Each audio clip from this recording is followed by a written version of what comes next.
নমস্কার বন্ধুরা, শুভ সকাল। তোমরা সবাই কেমন আছো? আশা করি অনেক ভালো আছো। আর আমরাও ভগবানের কৃপায় আর তোমাদের ভালোবাসা অনেকটাই ভালো আছি। তো মেদিনীপুরের ছোট্ট একটা গ্রাম থেকে আমি মানসী রোজকারের মতন আজকেও একটা নতুন ব্লগ নিয়ে চলে এলাম তোমাদের সঙ্গে শেয়ার করতে।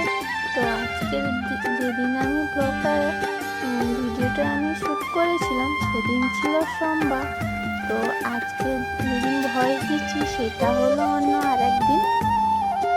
তো যাই হোক, আর শরীরটা সত্যি বলছি খুবই অসুস্থ, তার জন্য ভিডিও প্রত্যেক দিন দেওয়া হয় না।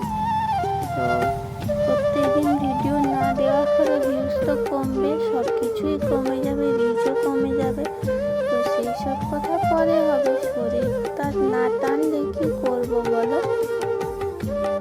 আর যখন বিপদ আসে মানুষের সব দিক দিয়েই আসে, জানি না আমাদের বিপদ কবে কাটবে, আমাদের যে কি শনির দশা চলছে জানি না, কার নজর লেগে গেছে আমাদের সংসারে আমি বলতে পারবো না।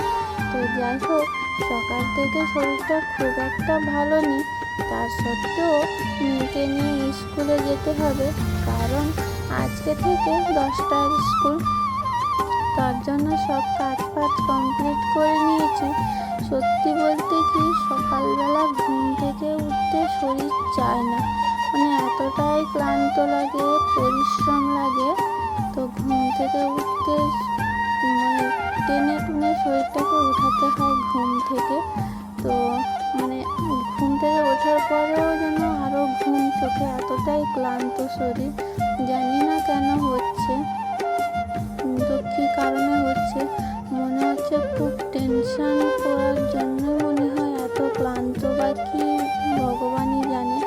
আর ভগবান এত নিষ্ঠুর নাকি নিষ্ঠুর না, আমি ঠিক আমার মাথায়ও ঢুকছে না।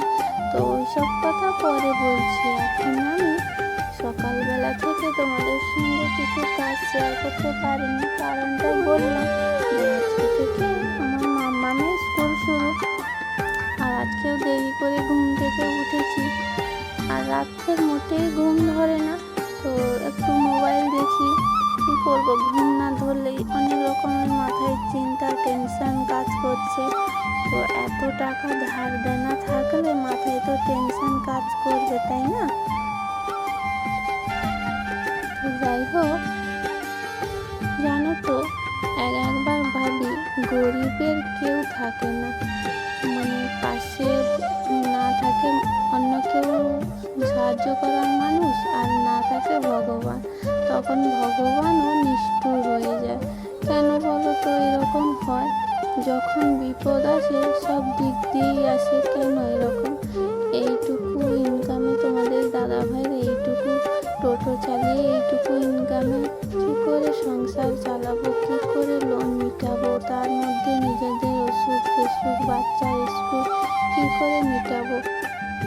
তাও শ্বশুরমশাই যতটা পারে হেল্প করেছে, কী করবো বলো, একটা তো বিপদ হয়ে গেছে, না হতে বাকি আছে, তাও চেষ্টা করছি যেদিক থেকে হোক বিপদটাকে কাটানো।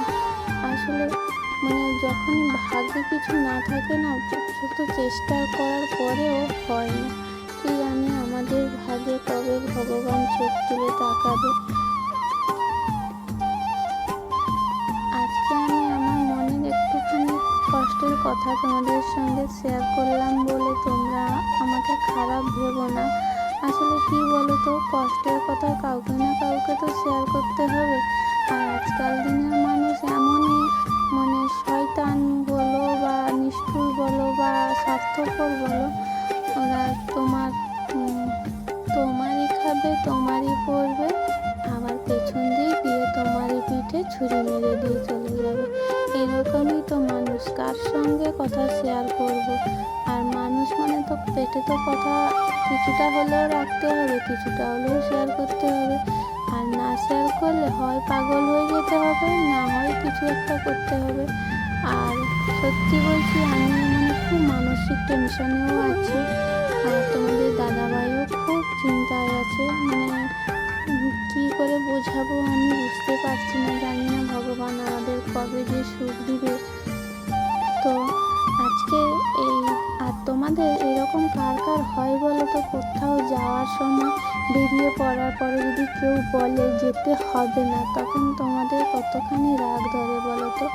আমার তো জানি না কার কেমন রাগ ধরে, আমার তো খুব রাগ ধরে যখন মনে হয় আমি এখান থেকে পালিয়ে যাব, না হলে যাও একটা কিছু করে ফেলবো, এতখানি রাগ ধরে।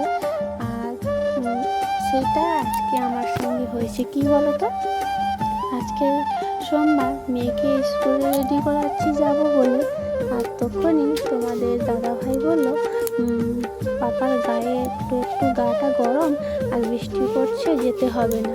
তখন আমার খুব রাগ ধরে গেছে, সব কিছু রেডি হওয়ার পরে বলছে যেতে হবে না, তখন খুব রাগ হয়ে গেছে। তখন চুপ করে বসেছিলাম, একটুখানি বকে দিয়েছি। তারপরে হোক ঠিক আছে, তারপরে তোমাদের দাদাভাই বলল আমি খেয়ে যাবো গাড়ি চালাতে, আমার জন্য রান্না করে দাও। আর তোমাদের দাদাভাই বলে যাওয়ার পরে একটু পরে আমি জিজ্ঞেস করলাম যে তুমি কী খাবে, বললো যা পারি রান্না করো। তখনই আমি এসে রান্নাটা বসানোর আগে চলে এসেছে চান করে খেয়ে যাওয়ার জন্য। তখন আমি বললাম রান্না হয়নি। আর সেইটুকুনি কথা বলার পরে ভাত তো হয়ে গেছিলো, তো মাছের ঝাল দিয়াটা তোমাদের দাদাভাইয়ের জন্য একটা মাছের ঝাল দিয়া করে দিতে তোমাদের দাদাভাই ভাত খেয়ে বেরিয়ে গেল কাজে। আর তারপর দেখো টোটোটা নিয়ে চলে গেল। আর আমাদের বাড়িতে কয়েকটা জলের ব্যারেল রেখেছি, তো অনেকেই কেনা জল খায়, আর আমাদের বাড়িতেও কেনা জল খায়। তো সেই জন্য যা হোক টুকিটাকি একটা আমার মেয়ের হাত খরচ হয়ে যায়, মানে টিফিন কিছু আনার জন্য এটা হয়ে যায়। তো তার জন্য একটা এক্সট্রা ইনকাম রেখেছি। আর সেইটা তোমাদের দাদাভাই জল আনতে চলে গেল। আর তোমাদের দাদাভাই আসবে আবার বিকেল 3:30 4টের দিকে, এলে তখন আবার ভাত খাবে। আর আজকে তো সোমবার। আর এই বলে আমি চলে এলাম আমার রান্না বান্নার দিকে। আর এদিকে দেখো মাছ তরকারিও হবে আর নিরামিষও হবে। কী বলতো, আজকে সোমবার, আমি তো নিরাম খাই, সোমবার বৃহস্পতিবার আমি নিরাম খাই। কে কী খেলো আমি জানি না, আমি আমার একটা নিরাম তরকারি করে নিই। তো এদিকে মাছের ঝাল দিয়াটা গ্যাসে বসিয়ে নিয়েছিলাম, আর এদিকে উনুনে কুঁদরি ভাজা করে নিয়েছি। আর আগে তো ডালটা করে নিয়েছি, কুঁদরি ভাজা, ডাল, আর এদিকে পটল আলুর তরকারি। তো আমার মাম্মামের তো খুব খিদেই পেয়ে গেছিলো, তার জন্য ও রেগে যাচ্ছে আর বলছে মা আমি একটু রান্না করবো তোমার সঙ্গে। আমি তো বললাম হোক ঠিক আছে, এখনই না বললে এদিকে তো খিদে পেয়েছে, সেদিকে আরও রেগে যাবে, কান্না করবে, তার জন্য বললাম হোক ঠিক আছে। আর ওকে একটু আগুনের কাছ থেকে দূরে রেখেছি, কেন বলো তো, ওর তো একটু আগুনের ফাঁড়া আছে, তার জন্য একটু দূরে রেখেছি। আর এই দেখো পটল আলুর তরকারিটা নিরামিষে রান্না করেছি, খুব সুন্দর হয়েছে খেতে।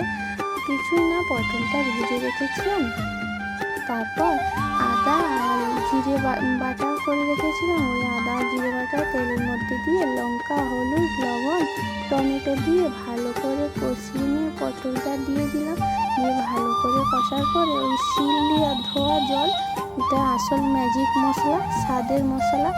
মা ঠাকুমারা বলতো শিল ধোয়া জল দিলে নাকি তরকারির স্বাদ বাড়ে, তাই আমিও শিল ধোয়া জল দিয়ে তরকারিটা দিয়ে দিলাম। তো তাতে নাকি তরকারির স্বাদ বাড়ে, আর সত্যিও কথাটা খারাপ না। আর শিলের বাটনার মশলা তো খুব টেস্টি হয়। তো এখন রান্না বান্না শেষে মেয়েকে খাইয়ে দিলাম, আমি খাওয়াতে গেলাম, আমাকে বললো আমি খেয়ে নিব। তারপরে একটুখানি পরে আমাকে বলছে তুমি খাইয়ে দাও, আমি খেতে পারছি না। আমি হোক মাম্মামকে খাইয়ে দেয়, ওষুধ খাইয়ে বললাম তুমি একটুখানি শুও, আর ততক্ষণে আমি খেয়ে নিই, খেয়ে কাপড়গুলো কেচে বাসনগুলো মেজে আসি। বললো ঠিক আছে মাম্মাম তাড়াতাড়ি আসো। আমি বললাম হোক ঠিক আছে।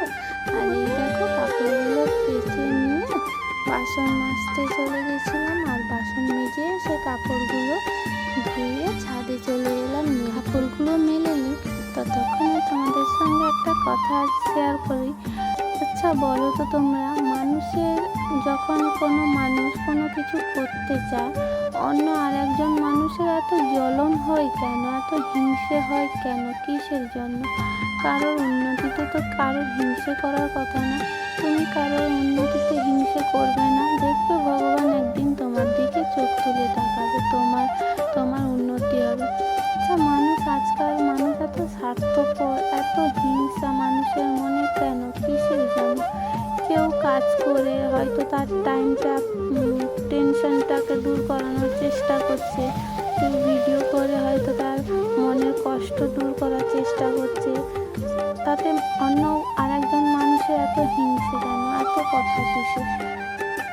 সে হয়তো তার অনেক কিছু কষ্ট শেয়ার করার চেষ্টা করছে। তো যাই হোক, আমার এইটুকুনি কথা তোমাদের সঙ্গে শেয়ার করার ছিল।